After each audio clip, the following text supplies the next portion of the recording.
And you mentioned specifically like ego, and that's a very interesting one for me as well. So the first kind of question to kind of hop it off with, what is ego for you, Fabian? Yeah, that's a great question.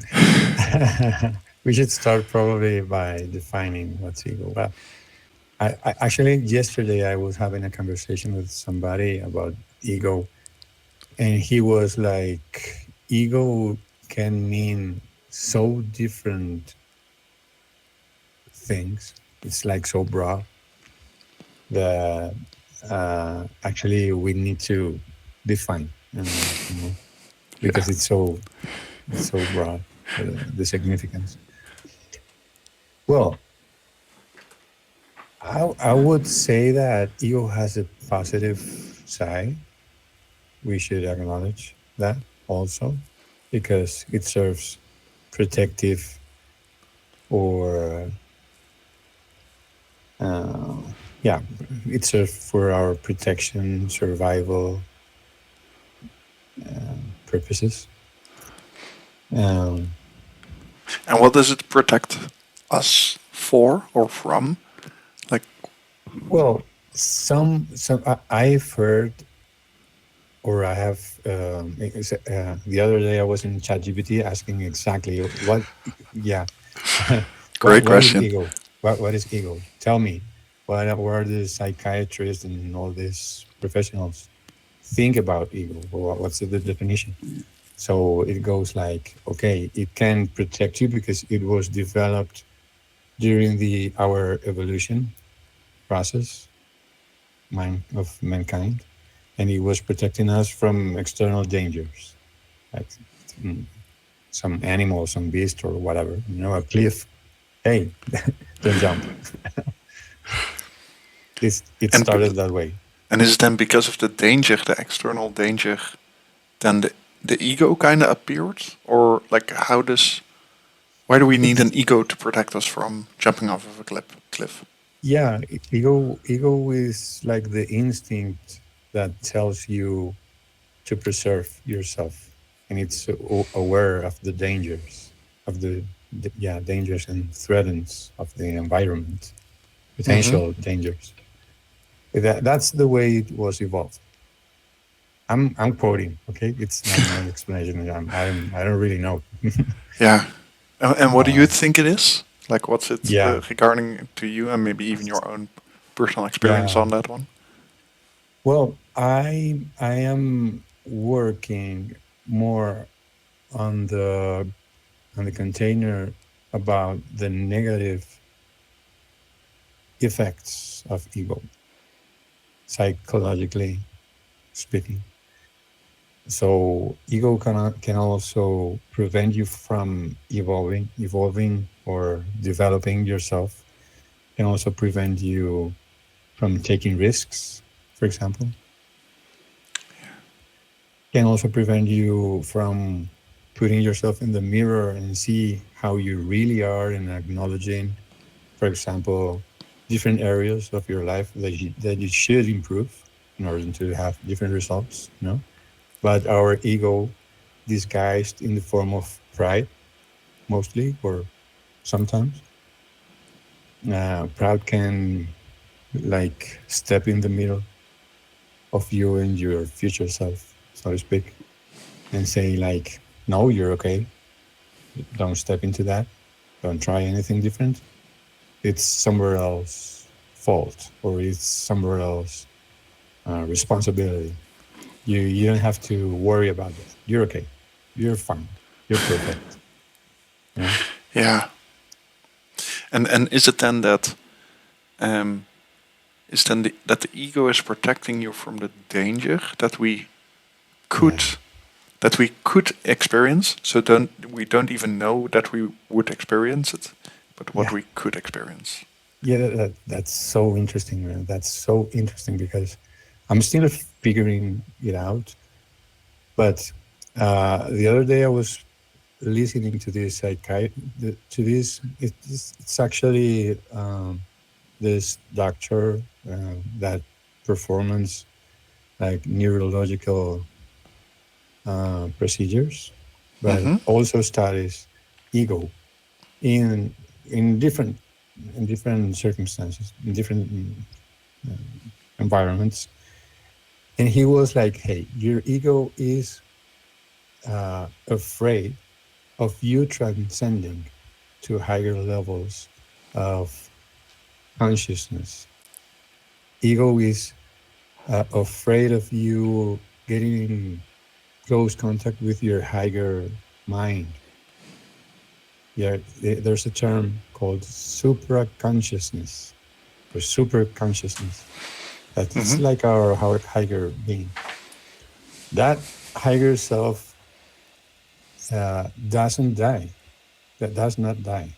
I mean, when we die physically, it's like the soul, pretty much, that knows everything, and that is in connection with source.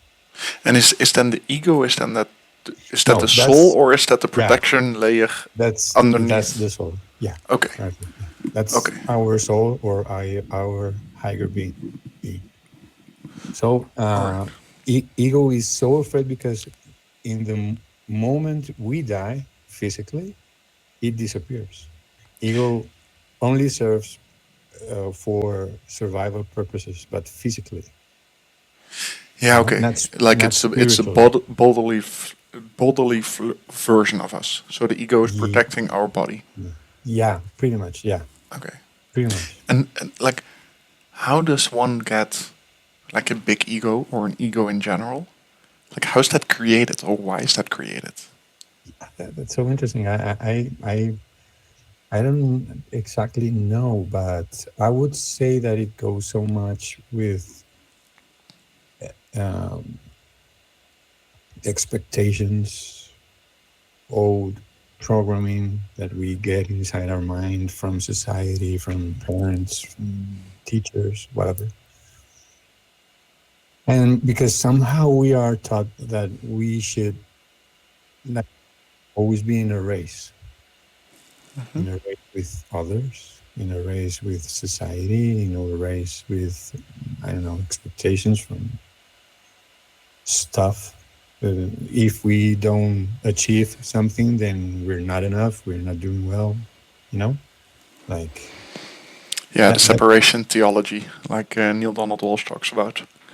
Yeah, It's a big one. yeah.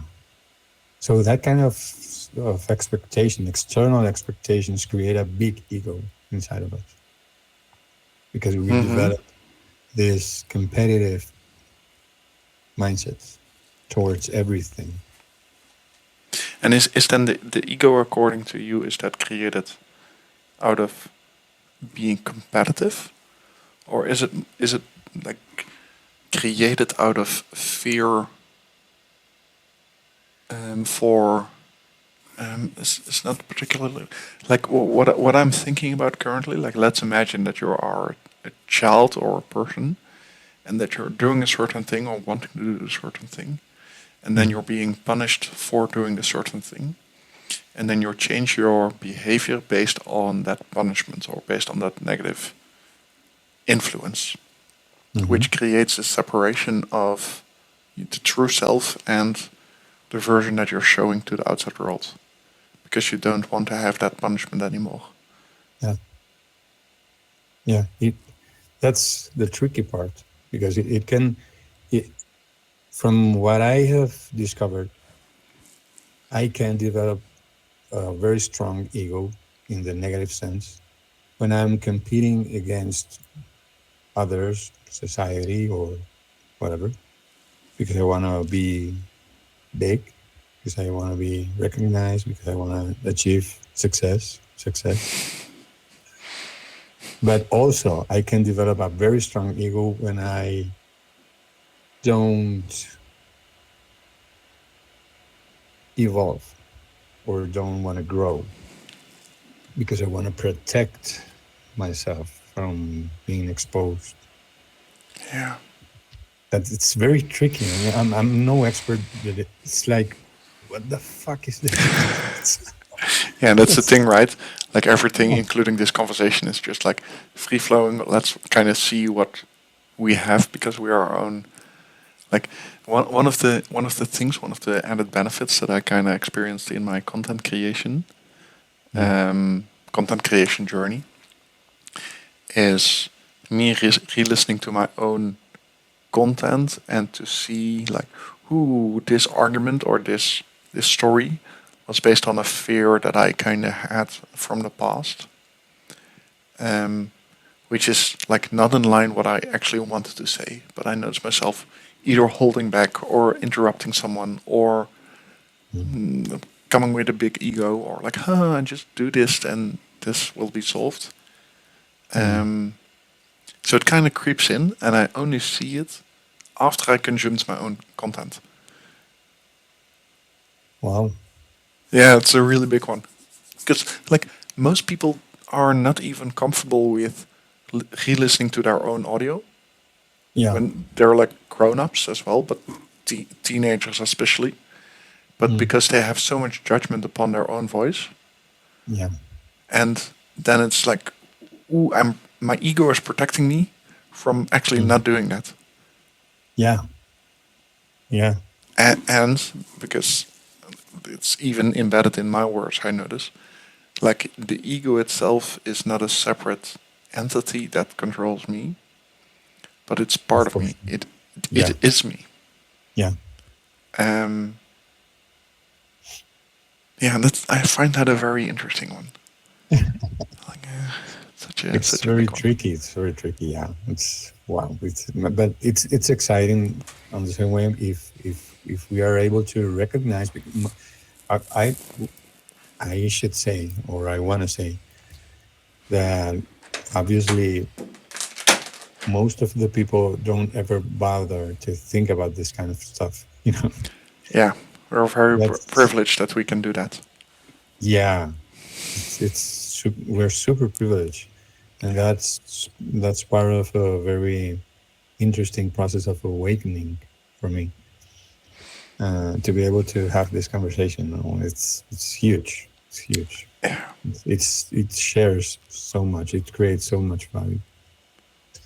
For me, I'm struggling a lot with victim mindset, for example. That's like a weakness of mine, and it was developed since I was like a teenager. So I should say that I have done very big progress. I have made big progress, but still, it's so rooted. It's like an infection. I don't know, yeah, but well, at least I'm aware. You know. yeah. And like a little bit of an like Mm. provoking, maybe just a little bit, Yeah. is you adding that judgment upon that, as in, hey, I'm still struggling with this and this like victimhood mindset. Mm. Mm. Is that judgment? Is that also part of your ego? Yeah. Because we're just like two individuals. We're just here, and us thinking that we need to heal a certain part of our life. Is that then also the ego that thinks that we need to do that? Or thinks that we're not good enough just yet in the version that we are? Well, I only can speak from my experience, so I don't know. I will share only what I can feel. It's just that victim mindset for me is creating a lot of the negative emotions that I experience from time to time. You know, Yeah. so I want to overcome those. I don't want to feel those. I want to be able to at least know a path that you know Yeah, really. so the main thing is like the result, what it gives you. Yeah, yeah, because yeah, I have I am 42 right now, and I have lived with my victim mindset for at least like 30 years or something like that. I Yeah. know what it's like, so like, I want to explore different ways of living my life. Of experience. I want to be free or freer. You know. And how do you notice that you have a victim mindset? You don't actually have it, but like what kind of behavior do you recognize for yourself?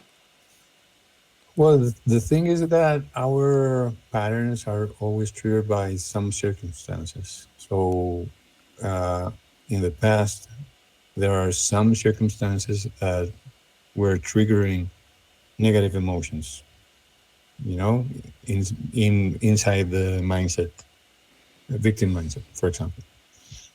So right now, when I am able to not be trapped inside that negative emotions, that means that I am overcoming. For example, Hmm. if I no longer have fear when that situation is coming, or when I'm not sad, when I don't feel frustrated anymore, or etc. You know, Yeah. but there are still some circumstances that when appear, it triggers negative emotions. So I'm like, fuck, what do I need? What I need to do to get rid of this crap? Yeah. But I'm in the journey, so here we are. And like, what kind of exercises do you do, or what kind of things do you do if you notice yourself? Hey, that's a part of ego, or that's a part of the victimhood. Like, what do you do to solve that part? Well, the first step is obviously to just be aware, bring awareness to the situation, and like realize, okay, I'm putting myself in a victim situation. Uh, like life is not fair to me, or I'm not good enough, or this Yeah, shouldn't be then like, happening to yeah, me. like don't even say them. Okay, yeah, well, whatever. So when I find myself in that kind of mindset, uh, I I just meditate and try to like change the narrative inside my head and voice it, and and for now it's just that. It's just that. I wish I would have more tools, actually. And where do you, because you mentioned like meditation and then reframing it, and Yeah. then like where do you reframe it to? Like, what's the end result in the ideal situation? Yeah, that's the amazing part. That's really exciting. Be able to flow with the situation and be able to be in peace, free flowing, and be able to accept whatever life throws at you, and still be happy and grateful and joyful. You know, that's the aim. That's what I'm looking for. That's so amazing. I have been able to do that sometimes, not always, but sometimes. And when I get to do that, it's so relieving. It's like it's very close to some teachings of Buddha, you know, kind of reminds me of that. And some kind of teachings from spiritual masters, you know, that kind of were like, hey, you should be able to be happy and grateful and joyful in whatever situation. That's so difficult, Hmm. but it's achievable. At least I choose to believe that. And do you sometimes notice um, that your desire upon being happy, healthy, grateful is like higher comparison to where you actually are? Yeah, of course. And do you sometimes notice a gap, or not, like even a judgment upon that gap between where you want to be, or where you pretend maybe sometimes to be, comparison to where you actually are? Judgment, in what sense? Like judgments, like let's imagine that my desire is to be grateful upon like the heat, the light, the internet, the conversation, um, to have, but I'm not actually experiencing gratefulness. Okay, yeah, yeah. So like Well, it could be that we are experiencing like a gap between where we want yeah, to be and where we are, and yeah. then we create judgment upon that difference. Okay. Well, I should explore that for sure. I haven't thought about it. Yeah, Um, that's something that I kind of experience sometimes in that. okay. That's what I call then the toxic positivity, like Hmm. between like that level of where we pretend to play at and how we Yeah. actually feel. And Yeah. sometimes it's like it's better, or at least that's my expectation. It's better to actually Mhm. say like, I'm really depressed, I'm really angry, I'm really this, Yeah. Yeah. For sure. Yeah. comparison to like pretending, yeah, I'm really Yeah. grateful, thank you very much. Oh, that's Yeah. No, that's silly. No. yeah, but Yeah. like many people in our circles kind of are Hmm. living that state. Yeah. Yeah. Yeah. No. No. I think honesty is the major part in all this journey. If you're not honest with yourself, then you're not growing. You're not doing anything. You're not. You know, how can you say you're making any progress if you're not honest Yeah. to your own self? It's like ridiculous, pretty D- much. do you know Abraham Hicks or David R. Hawkins? No, no, not really. Both of them. You don't know both of them? No, right? No, maybe, but right now I don't recognize names. Like in very short, Abraham Hicks is like an entity that's being channeled through Esther Hicks. And Abraham Hicks talks about the emotional scale of, no, just the emotional scale. Mm-hmm.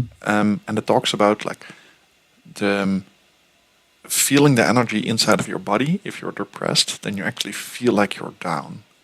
If you're Mm-hmm. angry, then you like have a little bit more energy upon your body. If you feel Mm-hmm. courageous, then it's even more energetic. If you feel neutrality, even more. If you feel like a level of friendship and love, it's even more. Mm-hmm. And it talks about that vibrational state of like development. Mm-hmm. And what I kind of notice, like also in like this storyline, like let's imagine that you are in that state of neutrality, as in everything is good, everything's fine, no worries.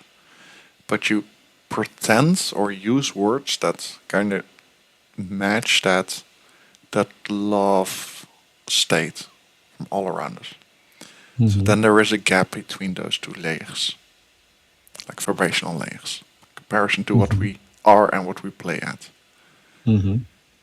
And that's something that I like kind of often see.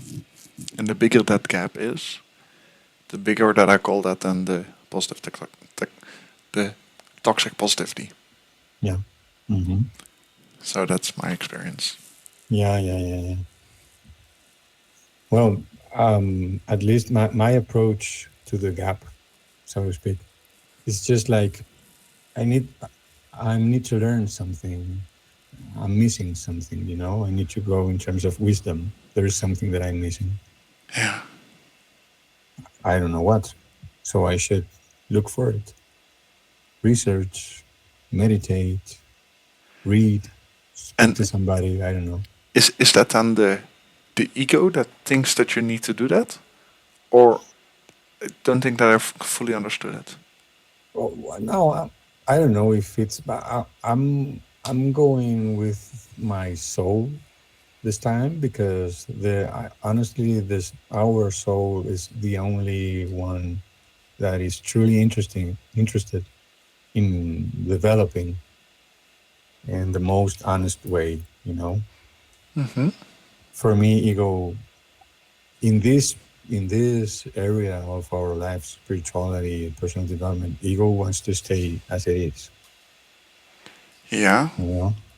But our true soul, our true essence, want to unfold, and in order to unfold, we need good conversations like this. Uh, you know, more information, meditate, reflecting, reading.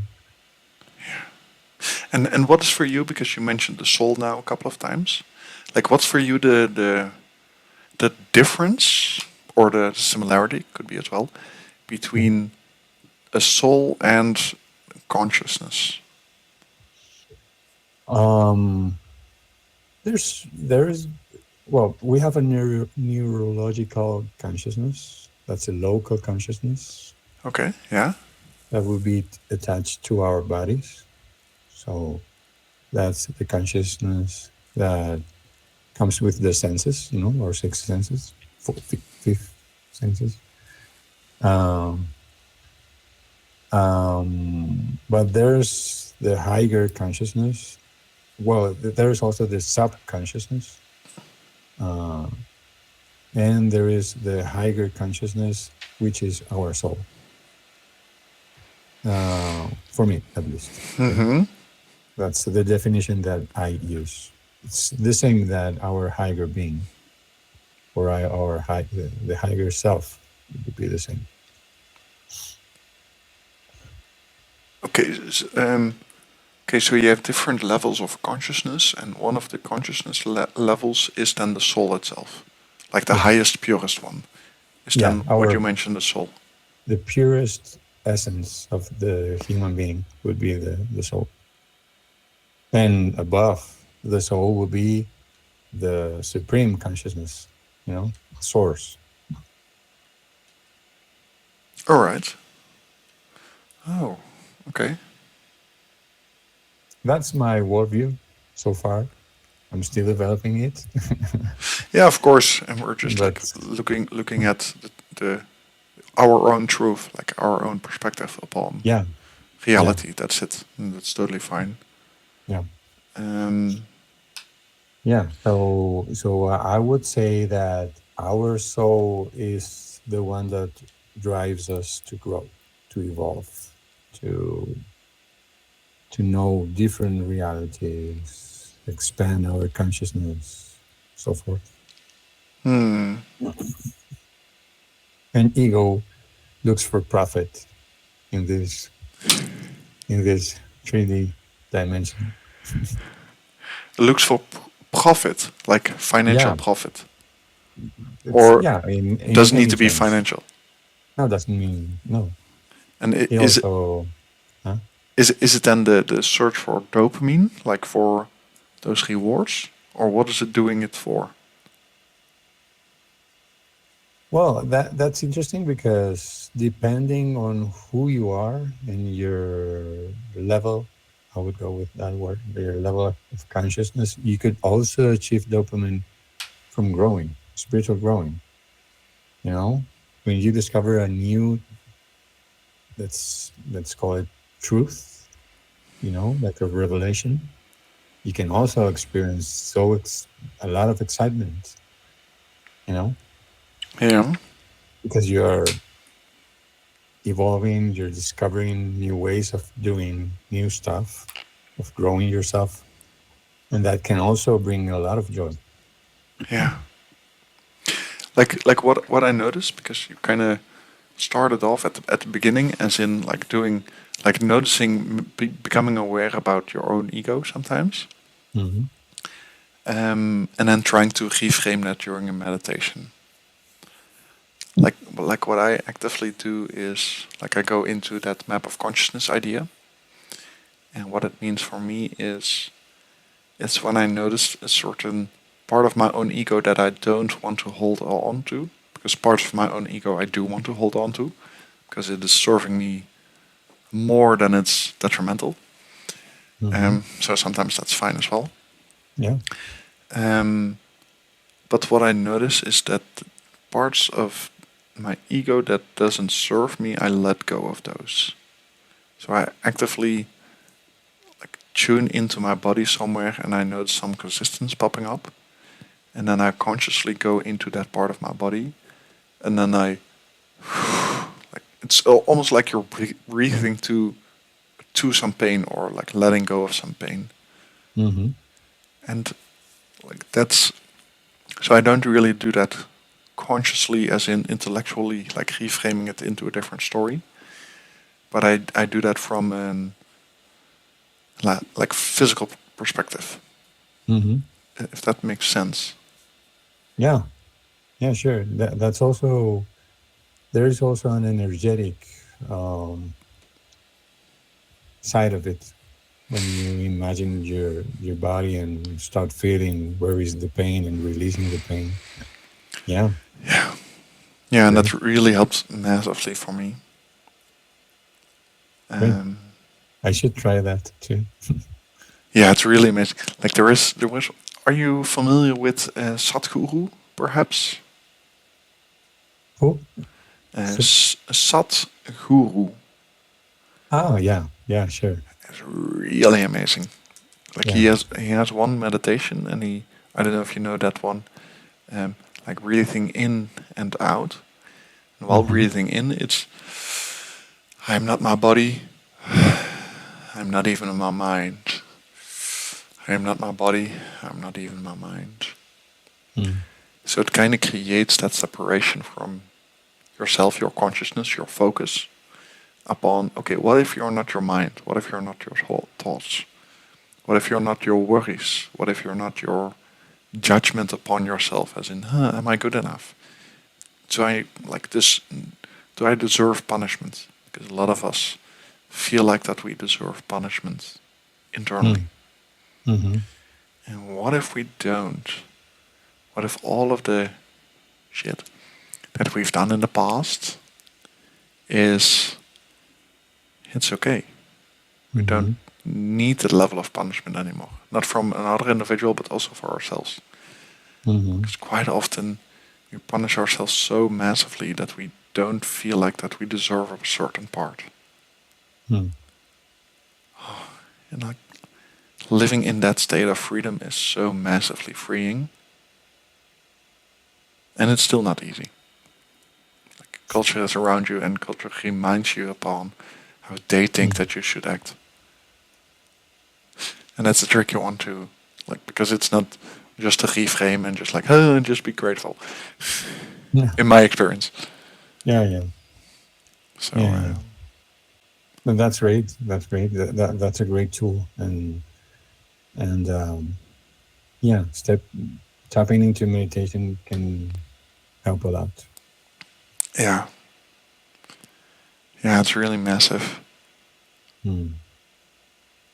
And what I noticed as well, like recently, I had a moment in Madeira where I finally became friends with my own ego.